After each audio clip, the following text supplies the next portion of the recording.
Okay, so we're going to talk now about nursing care and labor and delivery. And there are a lot of sections of this. I'm hoping that that will help you find what you're looking for. The very first thing, on med-surg units, you are used to getting report either from the offgoing nurse or from the ER nurse. So you're getting a report from another nurse that has assessed that patient.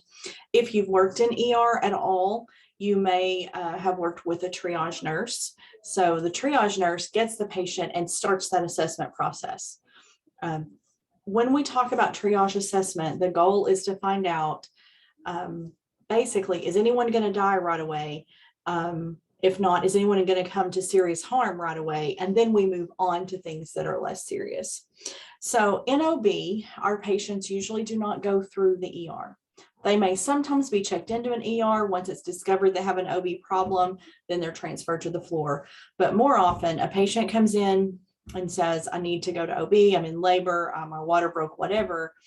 And registration says go straight upstairs. So they take them directly to the OB unit. So OB nurses have to triage those patients. Sometimes there's even a dedicated area on a unit for OB triage. So what do we do in OB triage? The very first thing when they come in, we want to know, why are they here? You can't use why are you here because people think that you're saying they shouldn't be here. They may misinterpret that. So we want to find out what's their chief complaint. So I would ask, what brought you to the hospital today? Or what's going on today? What can we do for you today? We find out what their chief complaint is. We want to know if they have allergies because we don't want to give them anything that they're allergic to. We want to know the gestational age. How far along are you? So what is your due date? How many weeks pregnant are you? We usually ask due date because most people don't go around with I'm 34 and 2 days pregnant. So we use the due date to go and calculate that. What's the gestational age? Have you been feeling the baby move? So if they're past the time period that the baby should be moving, are they feeling the baby move consistently? Because if there's been a change in fetal movement, that can indicate a decline in fetal health or even sometimes fetal demise. Are they having any contractions? Contractions they might recognize contractions, but they also might not. Are they feeling any sensations that seem to come every so many minutes or on a regular pattern? Okay, especially preterm labor. I've had patients that didn't feel pain, they felt the baby balling up. So it felt like fetal movement instead of a contraction, but you could time it by the clock. The baby balls up every 5 minutes. Or I've had patients that maybe felt like they had to urinate, but you could time it. And that's the pressure from that contraction. That's what they felt, is pressure on the bladder. So are they having any contractions that they recognize? Are they having anything going on that's very predictable, like it's on a clock? Do they have any other pain? Are they feeling any pressure? If they're having contractions, I want to know, are they feeling any pressure down below? Are they feeling any pressure in the lower part of the abdomen? And are they feeling any pressure in the vulva? Okay. Have they had any bleeding or fluid from the vagina? If they have, what does it look like?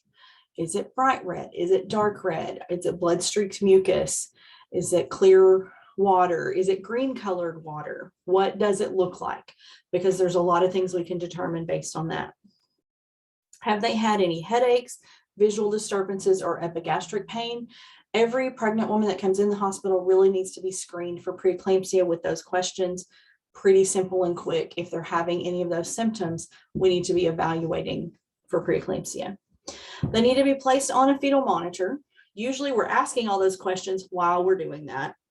Place them on a fetal monitor, get a set of vital signs. Always get a set of vital signs. If you have a patient, get a set of vital signs. Okay. Some facilities or providers may collect a UA on every triage patient because it can indicate if they have a UTI or if there's protein in their urine, which could be an indicator of preeclampsia. So some facilities always do a UA. I worked on a unit a long time ago where we didn't send a UA, but we had dipsticks on the unit and we would dip a UA. Most facilities want you to send it to lab now because it can't be billed otherwise, but if you, it's pretty common to want a UA for those triage patients. Now, what if a patient calls into your unit and says, I need to know if I should come into labor and delivery? Be very, very, very cautious about giving advice. Make sure that you follow facility policy. Typically, you would that policy would be screening from any danger signals that, yes, you've got to come in right away.